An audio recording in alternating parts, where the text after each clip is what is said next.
Phin Nation? Welcome back to Phin Tank, the #1 show for the Miami Dolphins here at FIU. It's your boy, Big Guapo Rodriguez. I'm Alfredo, the leader of Tunon. And it's your boy, Ant. And we're finally back in the studio. And for what? Just for us to come back, man. I mean, that's a wrap on this season, bro. I mean, it's kind of bittersweet, you know, but it's been interesting. We've had ups, we've had downs. Let's talk about it. Yeah, I mean, to be honest, we were going to have to go through either the Bills or the Chiefs at some point this season. So I don't think there's any shame in the way the season ended, especially with the fight that the team put up with the third-string rookie quarterback. But it is heartbreaking for us to even have had a chance, especially when we all thought we were going to lose, me considering that I had a 35-point blowout in mind. But, yeah, it sucks that it came down to, the fourth, what was it, like a 4th and 6 play. It's for, Skylar to Gesicki for the season at the end. It hurts to have ended this way, especially against a division rival. Yeah, man, it was just what a season, you know. So many ups and downs, like you said, just a roller coaster of emotions all year. You know, battling with injuries, battling with new people on the team, new head coach. So many things that just were different than any other season for the Dolphins.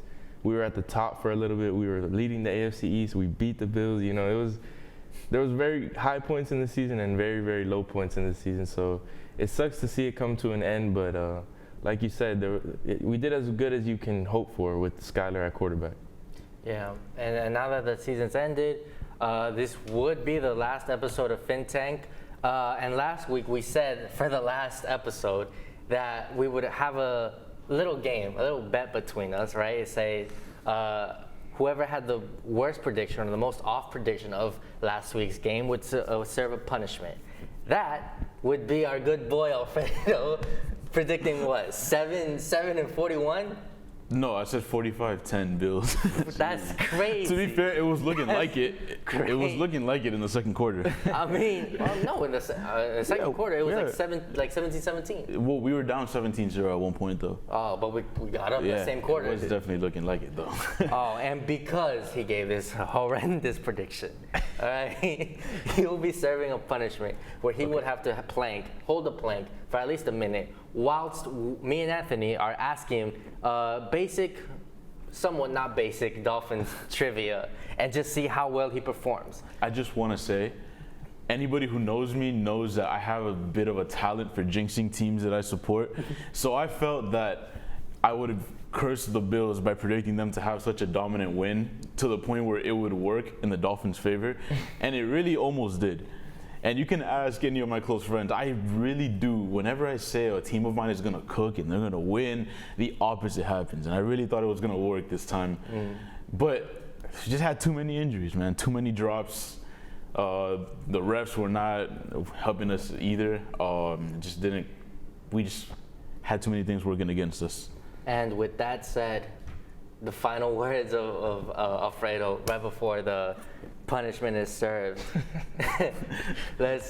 Any last words? Any last words? You know what?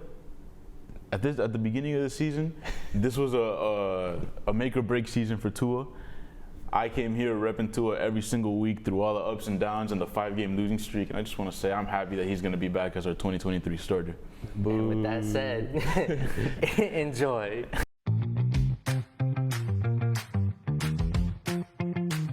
Guys, so it's time for Alfredo to serve his punishment. Are you ready, bro? I'm ready. All right, he's gonna sit in a plank. He's gonna sit in a plank food for a minute while answering some Dolphins trivia that me and Anthony have prepared. All right.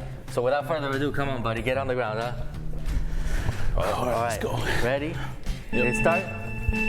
Wait, hold on. What's going on? Come on now. All right. Hey.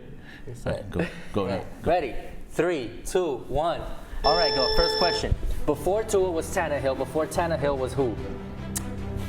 Chad Henne. Wrong, Matt Moore. What? No. He was a starter before. He was a starter the year before Tannehill. No, Matt Moore. Online says Matt Moore. Hold up.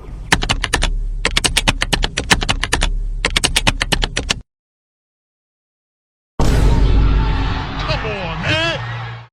All right. Chad Henne was a starter before. Who led the Dolphins in tackles this season?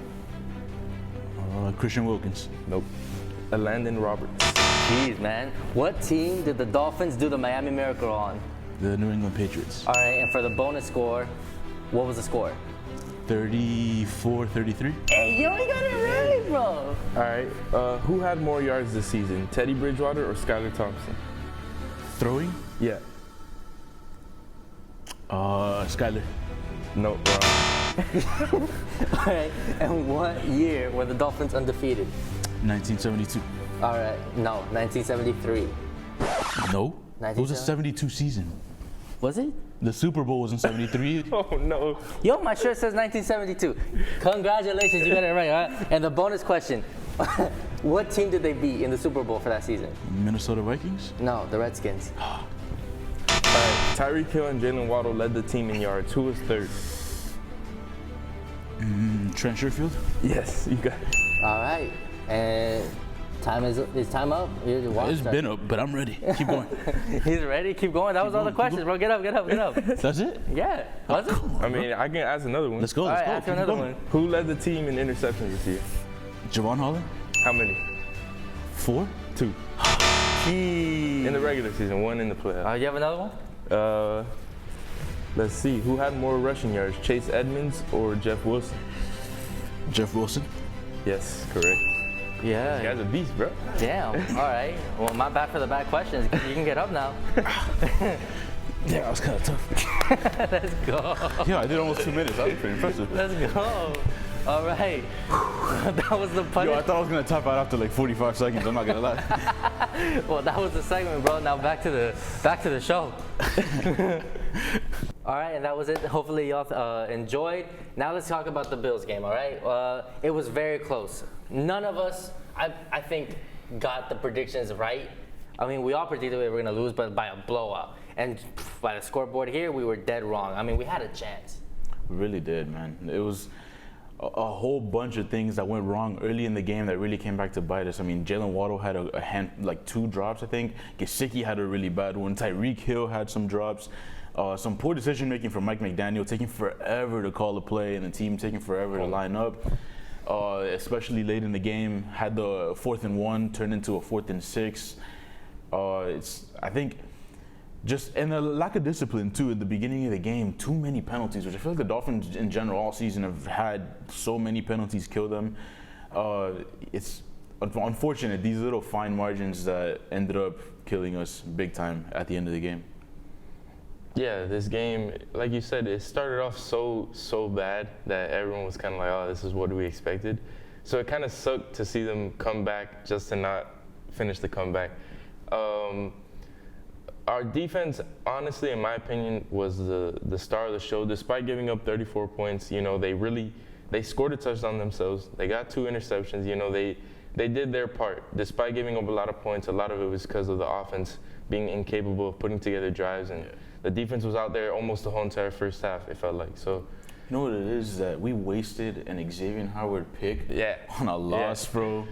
And I was excited, bro. My boy was back, man. well, To be fair, let's not talk about the first. I think he was getting cooked by Stephon he Diggs, I'm was- not gonna lie. Hey, we're not talking about that, all right? We're That talking was a about bad the throw by Josh Allen. interception, bro. But Javon Holland's interception was also like one of the best of the season. Yeah. So It just fell into his hands. yeah. But as far as the offense, you know, they really got it together towards the end of the game. Like you said, that last drive was very unfortunate. The play clock, that was very frustrating to watch. I don't know about you guys. I was like yelling at the TV, like, snap the ball, snap the ball.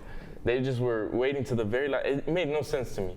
I don't know if it's McDaniel, you know, being a first-time head coach, Skylar being a rookie, but it was pretty frustrating to see how they lost. But with all things considered, you know, you're proud of how they went out.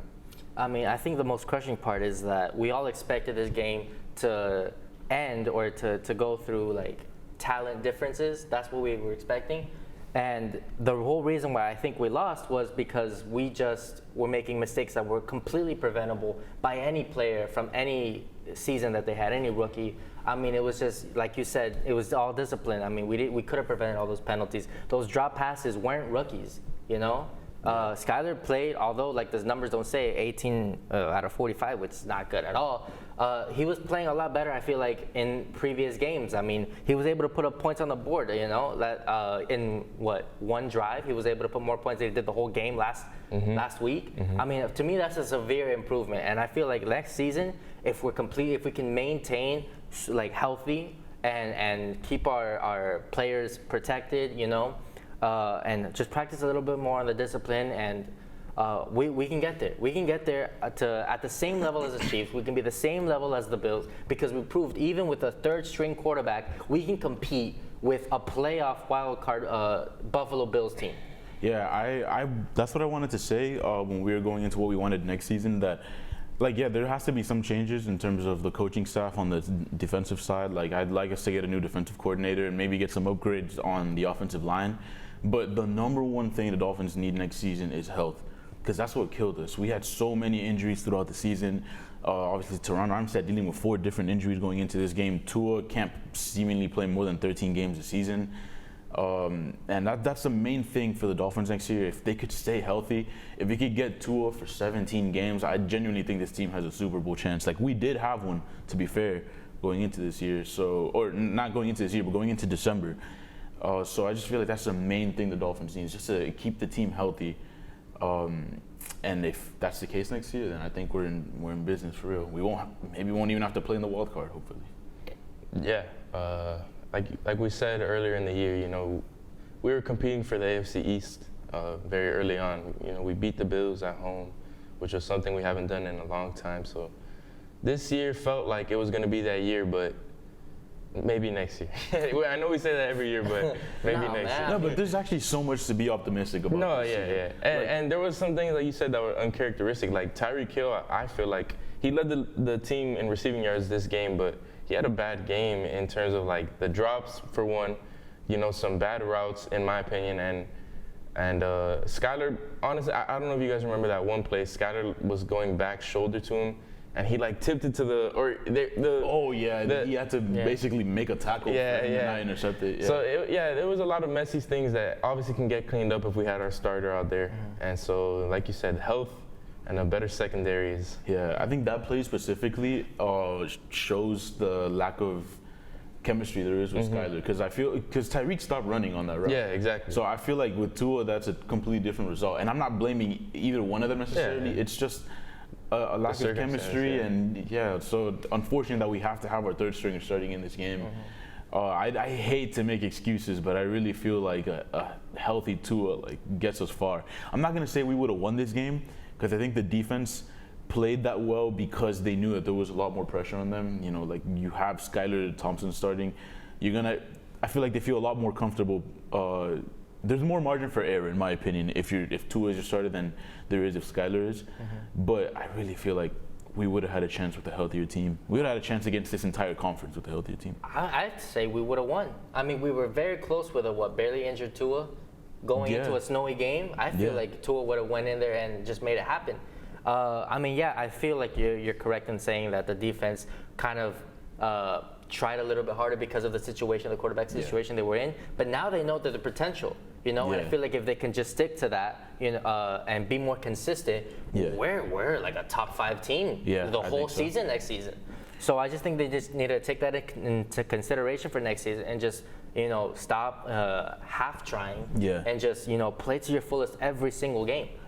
This is the only time, well, not the only time, but one of the few times in my life as a Dolphins fan where we've ended a season and I don't feel like, wow, that was a terrible ending. Like, this was an awful season. This is the first time I go into the offseason with optimism for next year. There's been a couple other times, maybe like last year, obviously, we didn't know what the quarterback situation was going to be, so that was really weird. But now going into the next year, there's a lot of optimism. We know there won't have to be a huge roster overhaul. There's really no coaching changes. We know our starter for next year, so all we have to do is build on a lot of what happened this year. Obviously, the 5-game losing streak in December puts a huge stain on what really was a great season. But at the end of the day, we lost to a team that we were going to have to play at some point if we wanted to make a Super Bowl run. So I don't think there's any shame in the way it ended, and there's a lot to look forward to next season. Yeah, I agree. Like you said, just build off this season because there was a lot of great high points this year. You think back to the Ravens game, the first Bills game. Tua had some great performances, and it really showed that he can be the starter of this team. So, like you said, draft well. Hopefully, we can buff the secondary up because that's my main point of concern. Xavier Howard, probably ship him out of here, and maybe hopefully you can get Byron Jones to play a game if you survive the offseason. That's something that was so upsetting this year. And then one thing that I will say that I said a few episodes ago when we talked about some disappointments at the halfway point, and Bradley Chubb had just gotten here, so you guys gave him a pass, but I don't know. I just didn't think his production for what we gave up from he is a former All-Pro, I believe, and he's been to Pro Bowls, but I just feel like he didn't produce enough for what we gave up for him towards the end of the season. So hopefully next year, a full offseason with the defense, he can have a better season next year. Because we never had anyone in the draft. I mean, we gave up all of our we picks have to stack our team for one playoff win. And I feel like that's an advancement, all right? That's an advancement. I mean, we'll take the progression. I think I was telling Anthony a couple of weeks ago that this team has to win a Super Bowl within the next 3 or 4 years because we sold our soul to build this roster. So yeah, there's a lot of there's optimism obviously, but I think there's a lot of pressure for Chris Greer and the rest of the front office to get this team to win a Super Bowl soon. Yeah, and so that's the hope. Within the next 3 or 4 years, that we get a Super Bowl. There's a lot to look forward to next season, and that just wraps up about the Dolphin season and Phin Tank. I mean, is there anything else you want to say before we sign out? I just enjoy talking football with the two of you, man. Every week talking the Dolphins, going through the crazy 3-game losing streak after starting off hot, the 5-game losing streak.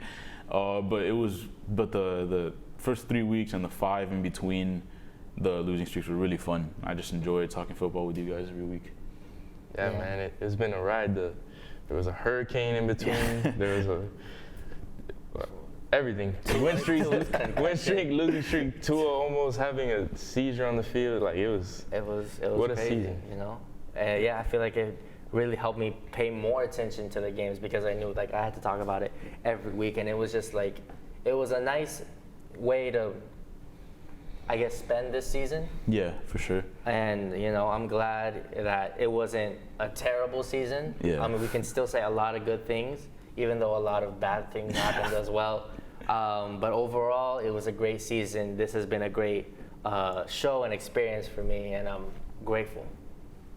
Yes, sir. I am as well. Grateful to have gotten this experience and to share the season with you guys. The group chat was crazy every Sunday. Chat was crazy. Particularly on the comeback against the Ravens. I'll never forget that game. That was actually my favorite game I've ever seen in my entire life, man. Yeah, man.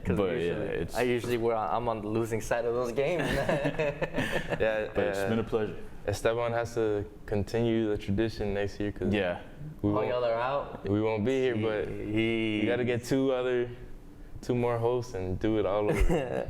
I don't know if I'm gonna be able to find hosts as good as y'all, bro. A lot of pressure, but the show's in great hands with Big Guapo. Yeah, Big Guapo.